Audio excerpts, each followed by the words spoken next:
So let's build. People gave me so much flack on this first topic. Um, it's such a heavy word, a heavy term. Um, but I wanted to challenge you guys in this question. So we talk about generational wealth, and we know, this is something that you pass down, centuries, decades,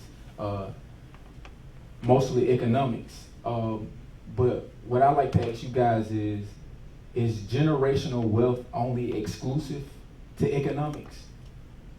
I don't think it's only economics and finance. I think it's an aspect of wisdom, because if you don't pass down wisdom, wealth really at the end of the day really doesn't matter. So all wealth to me starts with wisdom and then follows into the aspects of economy. So the conversations about how to handle money, how to handle property, how to handle those things, it comes from the aspect of wisdom. So I think it's more inclusive than just finance. Yes, yes. Anybody want to build on that? I love that. I think it's interesting that was your first question, because preparing for this, when I saw that was on the topics, I have to admit I was like, here we go again, talking about generational wealth, passing down money. Right. But we never talk about, what that means beyond that. Right? It's like, well, we can pass down more than some coins. Like, right. Are we passing down wisdom? Are we passing down health?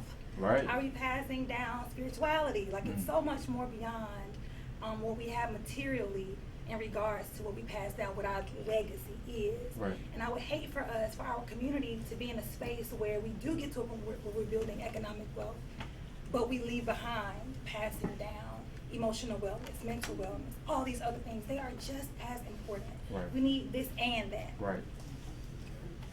And to add to that, right. I think it begins with our children.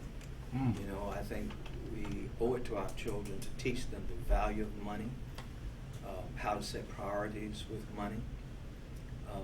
The concept of an allowance started way back in the early 1900s.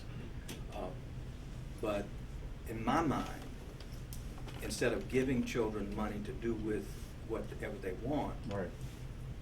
In my household at least, our children earned it, right. Whether it was projects or whether it was a job well done, so that they could learn the value of earning a dollar. Right. So I think it's important to teach children early in our community the importance of money, how to set priorities with it, and how to manage it. Right. Right. Let me interject or whatever. I think that's what you call it. Yes, sir. I'm a little old-fashioned when I look at this generational wealth. I had to build on some things. I have to write it down. I lost my iPad and all those other things that you deal with. But I wrote some things down. I hope you would just listen to it. Yes, sir. And see if you can pull from what I have. I took a lot of time to do this. We got time, folks. We got time. Now, when I think about follow the story. When I think about building, and I think that's the first situation that you dealt with. Yes, sir. Building. When I think about building, I'm not one in building science or anything like that. So, but I do know that if you're going to build something, you got to first of all clear something off. It's old-fashioned now, but bear with me.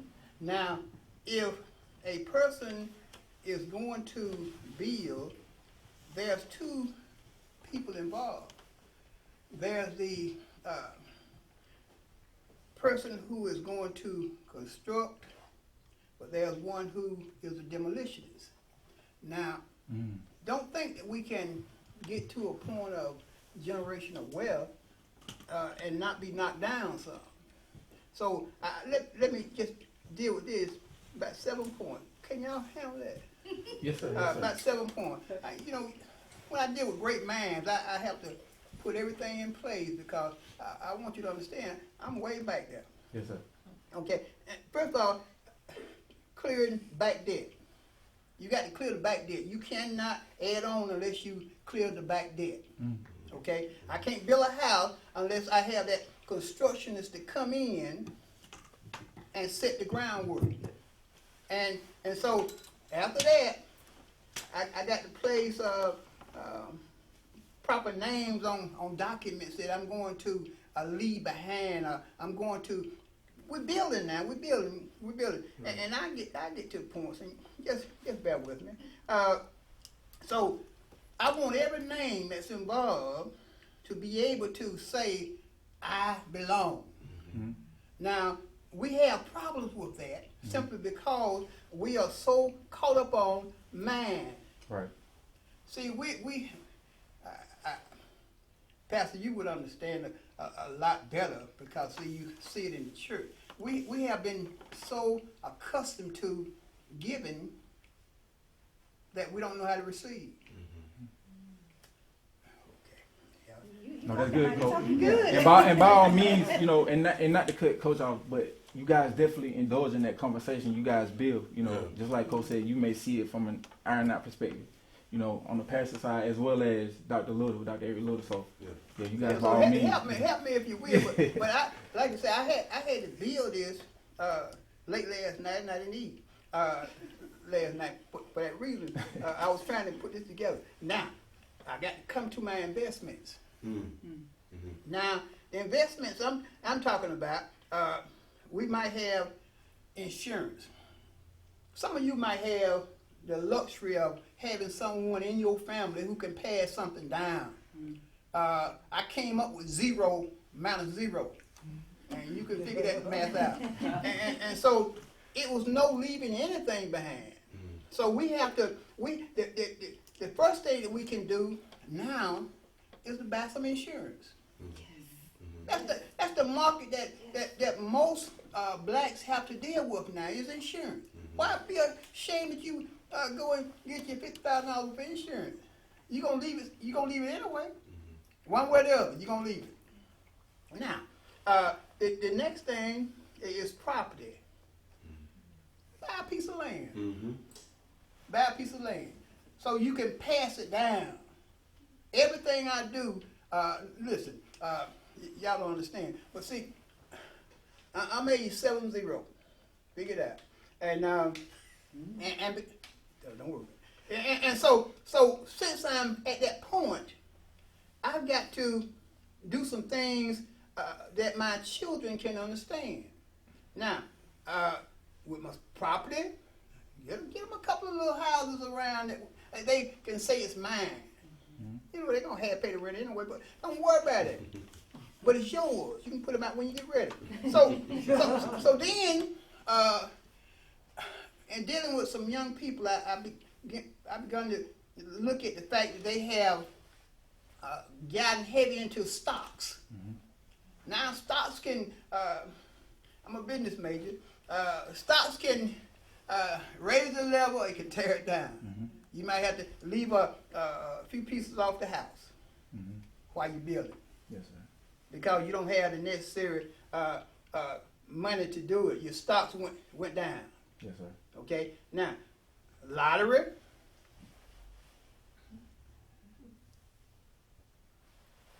In the lottery, I'm not saying this as a point of emphasis. Don't spend all your money on the lottery. That's not what I'm saying. But people build from this. Taking a chance. It's all a chance. And so don't shout me down, as we might say. Don't shout me down when I say something like that because it's important. Now, the inheritance part that I might be able to leave $5 to my kids. That's not going to do it.